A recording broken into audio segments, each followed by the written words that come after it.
নমস্কার বন্ধুরা। গ্রীষ্মকাল মানেই আম, আর আম মানে হাজারো স্বাদের গল্প। আমরা অনেক রকমের আম খাই, কাঁচা, পাকা, ভর্তা, আচার। কিন্তু কখনো কি ভেবে দেখেছেন আম দিয়েও পিঠে বানানো যায়? হ্যাঁ, আজ আমি আপনাদের জন্য নিয়ে এসেছি একেবারে নতুন স্বাদের এক রেসিপি, আমের তেল পিঠে। এই পিঠে শুধু একটা খাওয়ার নয়, এটা গ্রীষ্মের আমের মিষ্টি ঘ্রাণ আর গ্রামের ঘরের আদুরে স্মৃতির এক মিশেল। মায়ের আদলে নিজের ছোঁয়ায় বানানো এই রেসিপিতে আজ থাকছে আম, চাল, ময়দা, গুড় ও মায়ের ভালোবাসা। তবে চলুন শুরু করি আজকের মজাদার যাত্রা, আমের তেল পিঠে বানানোর গল্প। এই পিঠে বানানোর জন্য প্রথমে একটা বড় সাইজের আম নিয়ে ভালো করে ধুয়ে মাথার দিকটা কেটে নেব। একটা ছুরির সাহায্যে দুই সাইড থেকে কেটে নিয়ে একটা চামচের সাহায্যে আমের শাঁসগুলো একটি পাত্রে বের করে নেব। ফলের রাজা আম, শুধু এটি একটি ফল নয়, বাঙালির আবেগ, স্মৃতি আর রসনার তৃপ্তি, এক চিরন্তন প্রতীক। গ্রীষ্মকাল মানেই যেন আমের রাজত্ব শুরু হয়। বাগানে ঝুলে থাকা সোনালি রঙের আমগুলো দেখে মনে হয় প্রকৃতি নিজেই ছবি এঁকে দিয়ে গেছে। কাঁচা আমের টক স্বাদ থেকে শুরু করে পাকা আমের মধুর রস, প্রতিটি পর্যায়ে আছে এক অদ্ভুত মুগ্ধতা। এখন একটি মিক্সি কন্টেনার নিয়ে তাতে আমের শাঁসগুলো দিয়ে ব্লেন্ড করে নেব এবং আমের পাল্পটা একটি পাত্রে ঢেলে নেব। এবার ওর সঙ্গে ময়দা ও চালের গুঁড়ি দিয়ে ভালো করে ব্লেন্ড করতে থাকবো।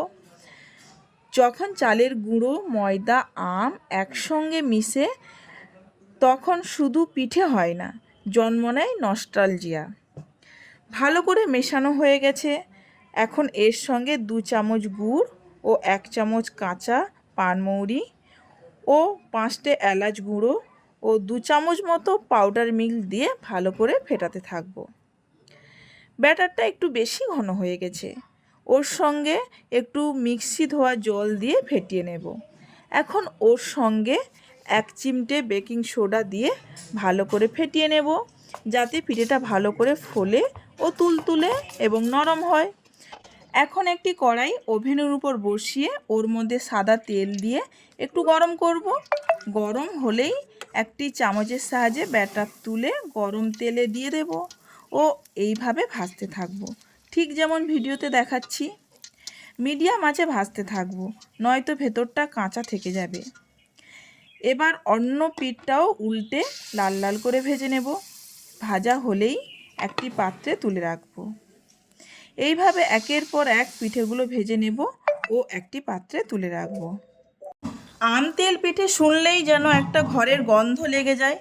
এই পিঠে শুধু মুখে নয়, মনে আটকে থাকে, ঠিক যেমন আটকে থাকে মার আঁচলের থাকা গন্ধ, দিদার মুখে বলা পুরনো গল্প। এটা একটি নিছক খাওয়ার নয়, এটা আমাদের ভিতরকার বাংলা, যা সময় পেরিয়ে, প্রজন্ম পেরিয়ে আজও আটকে আছে হৃদয়ের কোণে। এখন আমাদের আম তেল পিঠে হয়ে গেছে, সময় এখন পরিবেশন করার। দেখুন পিঠেটা কতটা স্পঞ্জি ও ফ্লফি হয়েছে, আর মুখে দেওয়া মাত্রই যেন সেই পুরনো দিনের কথা মনে পড়ে যাচ্ছে। এটা 2-4 দিন ফ্রিজে স্টোর করেও খাওয়া যেতে পারে। আপনারাও বানিয়ে দেখুন, খেতে খুব ভালো হবে। সবাই ভালো থাকবেন, সুস্থ থাকবেন। টাটা।